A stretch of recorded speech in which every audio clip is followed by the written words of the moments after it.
La première chose, c'est qu'il faut casser un adage qui est simple, qui consiste à dire en fait qu'Internet ne tue pas les magasins physiques. Si on pose un petit peu le débat, l'idée c'est de dire qu'Internet aujourd'hui représente 8 à 9% des ventes de détail. Donc on ne peut pas dire que 8 à 9% des ventes de détail tuent les magasins physiques. Ça c'est la première chose. La deuxième chose, c'est quand on regarde l'évolution d'Internet dans des magasins, dans des pays qui sont un petit peu plus matures, ce qu'on constate c'est qu'Internet n'est pas tellement plus haut. Pourquoi ? C'est assez simple en fait. Le consommateur décide d'acheter en magasin dans des cas où il a besoin de toucher voir les produits et dans le cas où il a besoin d'avoir un certain nombre de conseils. Et quand il s'agit d'avoir ce type en fait, de sensation vis-à-vis du produit qu'il doit acheter, il n'achète pas sur Internet. On peut dire que toucher voir un produit et avoir des conseils concerne quasiment 80% des catégories de produits. Donc on ne peut pas dire qu'Internet tue les magasins. Internet est juste un nouveau terrain de jeu et bien au contraire complète les magasins.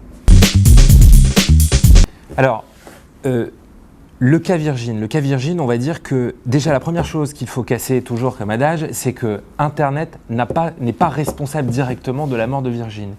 Il y a 3 raisons principales au fait que Virgin soit en dépôt de bilan. Le premier, c'est un mix produit qui n'a pas su évoluer depuis 10 ans. C'est-à-dire que Virgin était positionné sur des produits qui étaient plutôt pénétrés par Internet parce que justement pas forcément besoin de toucher et voir le produit. Ce mix n'a pas évolué en 10 ans. Et donc du coup, il y avait 2 possibilités pour l'enseigne Virgin. C'était la première, c'est de faire évoluer ce mix, ils ne l'ont pas fait. Et la deuxième, c'était donc de migrer, d'avoir une stratégie qui consiste à aller sur Internet. La stratégie Internet de Virgin n'a pas fonctionné, elle aurait pu être la bonne. Ils ont choisi de faire du téléchargement légal versus de la vente de CD à distance. Marché sur lequel ils se sont retrouvés en frontal avec un mastodonte qui est Apple, qui a installé un modèle sur lequel un distributeur ne peut pas faire d'argent. Donc la stratégie de Virgin n'a pas fonctionné. Troisième point du dépôt de bilan de Virgin, c'est un parc de magasins qui n'est plus implanté, qui n'est plus adapté au regard de l'évolution du marché. C'est-à-dire qu'en fait Virgin est positionné dans des villes grandes dans lesquelles une offre pléthorique en local et dans lequel vous avez Internet qui est un petit peu plus puissant que dans des villes de taille moyenne. Voilà, au contraire d'une enseigne comme Cultura qui est dans des villes de taille moyenne et qui fonctionne plutôt bien. Le cas Surcouf. Alors, le cas Surcouf est encore un cas différent du cas Virgin, ce qui prouve bien en fait qu'Internet n'est pas responsable de la mort de tous ces magasins. Ce qu'on peut dire, c'est que chaque enseigne a eu ses propres problématiques stratégiques qui ont créé en fait un dépôt de bilan. Internet est un nouveau terrain de jeu. Si vous n'y allez pas, vous pouvez perdre. Voilà, donc c'est le cas général.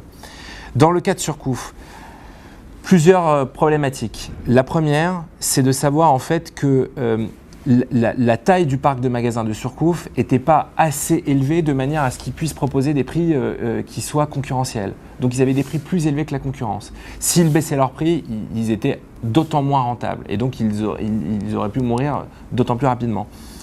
La deuxième chose, c'est que expérience en magasin dont on a parlé, qui est plutôt importante, notamment sur des produits techniques, où vous avez besoin de conseils, les consommateurs ont avancé très clairement que l'expérience en magasin n'était pas la bonne, puisque très compliqué de trouver un vendeur en magasin, et lorsque le vendeur en magasin essaye de vous aiguiller, le conseil apparemment était plutôt de mauvaise qualité.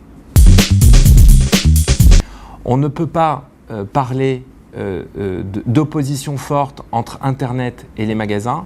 Preuve en est, on voit bien que la plupart des enseignes physiques, elles, ont ouvert aujourd'hui un e-commerce, a un avantage en termes de maillage territorial pour mieux couvrir son territoire, un certain nombre d'avantages.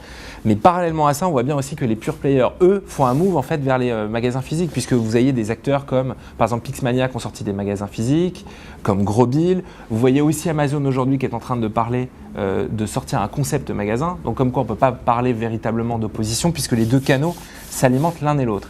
Et d'ailleurs, ce qu'on peut dire, c'est qu'on a considéré jusqu'à présent que Internet était un canal de vente, mais ce dont on se rend compte de manière beaucoup plus forte, c'est qu'Internet est avant tout un canal de prescription de vente en magasin. Et cette tendance-là est une tendance très forte dans le retail qui s'appelle le Web to Store. Voilà, ça veut dire que la plupart des internautes aujourd'hui, 75%, font des recherches en ligne avant d'aller en magasin.